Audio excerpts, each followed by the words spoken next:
Hello there and welcome to the workshop.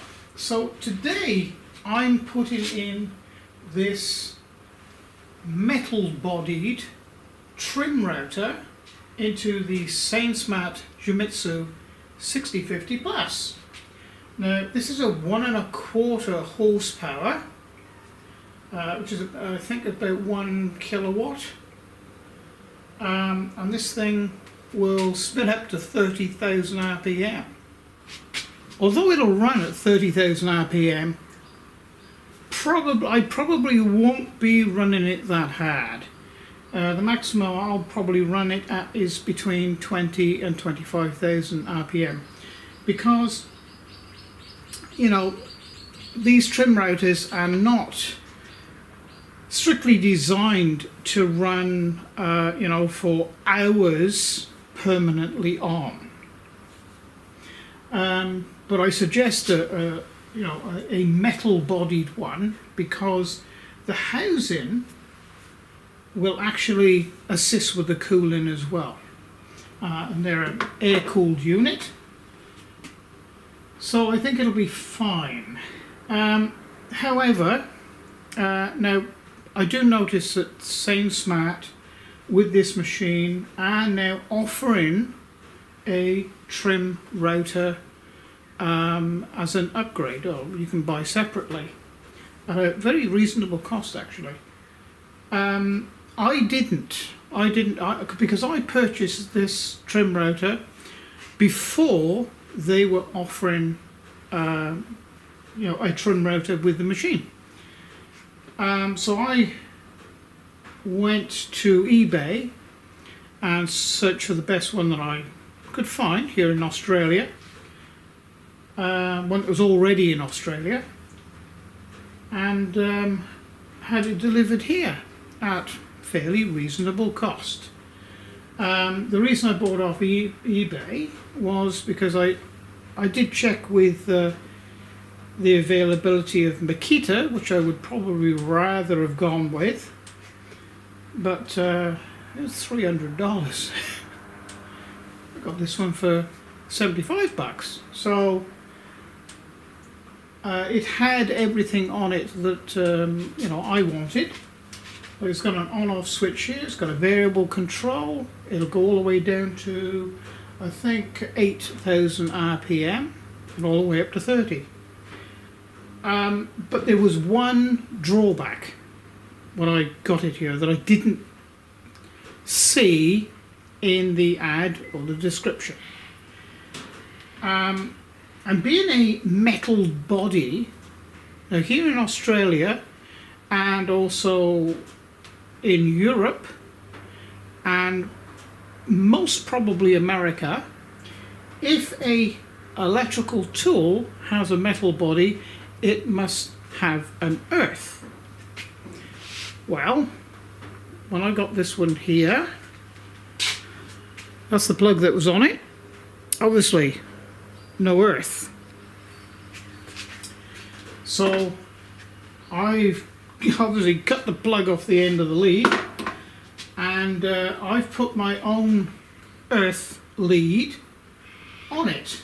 Now I didn't open the back of this and put a complete new 3-core lead in it, because I didn't know what I was going to find in there, whether something was riveted or whether something was going to fall apart, trying to get it apart.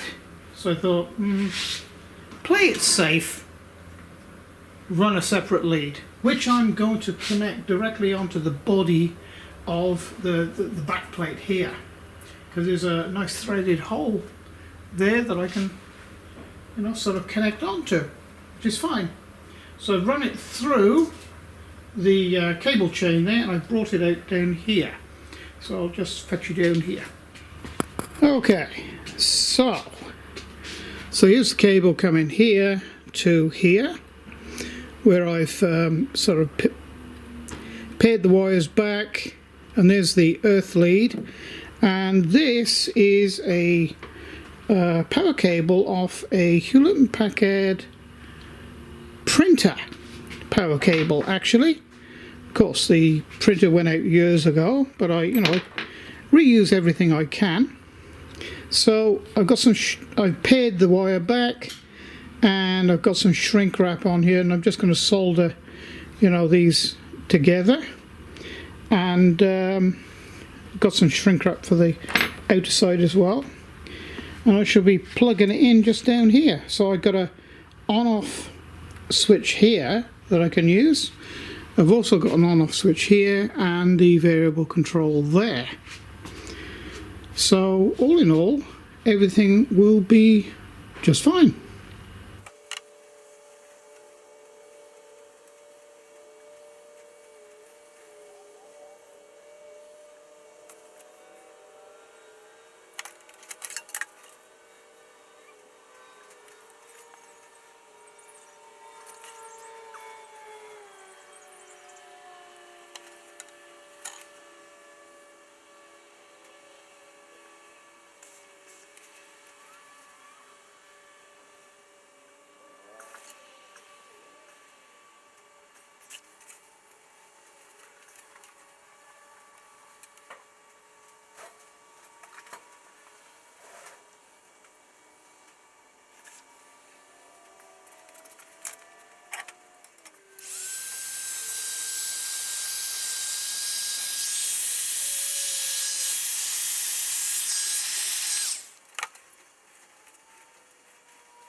Okay, on the 6050 Plus, you'll find there's two little screw holes here, threaded holes.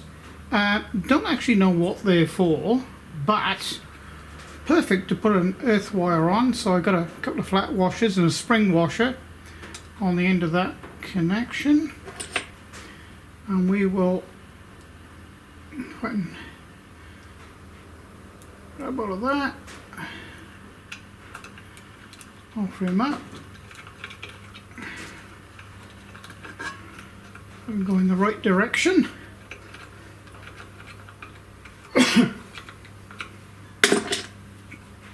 Screw him in a bit tighter.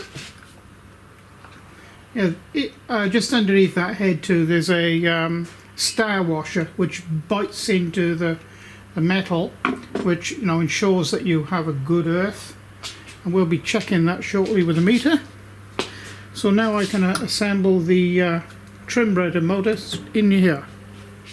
Hopefully you can see the meter there. I've got it set on ohms, which is how you check a circuit. So we're on the earth terminal there, the plug. Okay, so we've got a continuity there. We've got earth to the chassis of the machine, earth to the body of the router. So this machine now is earthed, as it should be, with its trim router. Okay, so now for the big test. So we've got it plugged in, switched on.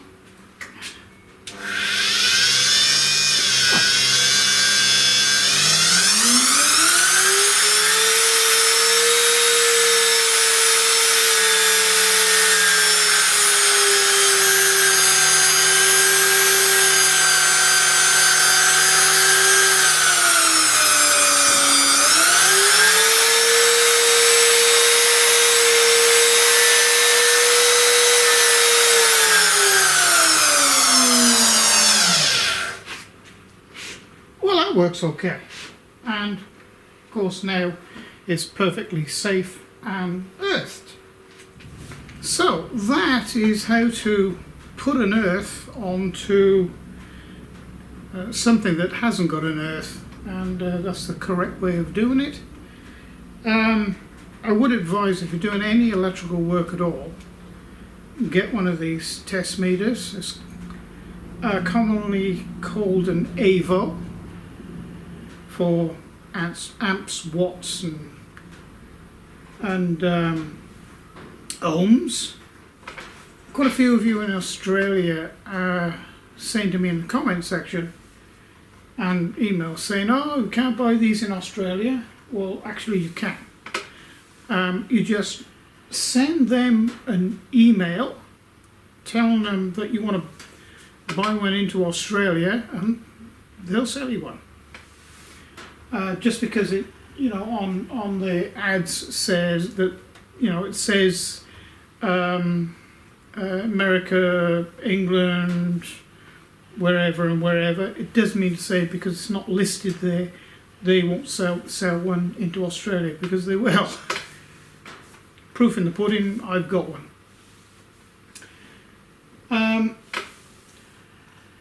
So there you go.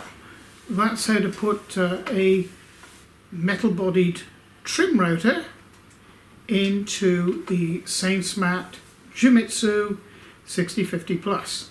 And I'm not sure, maybe the next video I'll be doing a 3D cut on that, but I do need to get on and finish the QueenAnt as well. And so I'm probably going to start working on that again next week. I've got quite a few of you asking me, oh, when am I going to finish the QueenAnt? Well, I will finish it.